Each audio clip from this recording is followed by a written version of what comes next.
In our classification of carbons podcast, we're going to talk about how to classify carbons as being primary, secondary, tertiary, or quaternary based on how many other carbons it's bonded to. All right, so primary carbons are our first type of carbon that we're going to talk about how to classify. Notice that we use a 1 with a decimal sign for primary.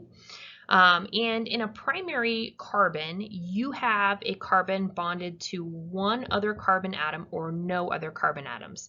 So the only time we see two different situations is with a primary carbon. So in our first example, we have a carbon that is bonded to 0 other carbons. So methane is kind of your only exception to a primary carbon.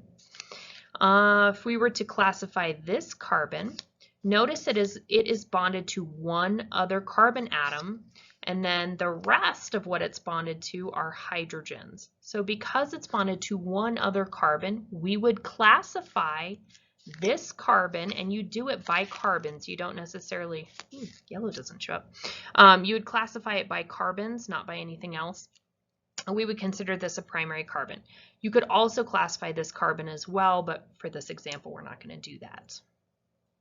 All right, secondary carbons. We have, again, we're using the symbol 2 with a decimal sign. We are bonding to 2 other carbon atoms. So whatever carbon we're looking at, we can classify it as being a secondary carbon based on how many carbons are bonded to it. So let's look at the center carbon right here. This center carbon is bonded to 1, 2 other carbons. So 2 other carbons means that this center carbon is a secondary carbon. It gets easier as we go. You're probably going to start to see a pattern emerging. A tertiary carbon, and again we use number 3 with a decimal sign for this, is bonded to, you guessed it, 3 other carbon atoms. So let's take a look at the center atom, because this is what the structure is really emphasizing, is the center atom. In the center atom, this carbon is bonded to 1, 2, 3 other carbons. Therefore, that center carbon that we highlighted is considered tertiary.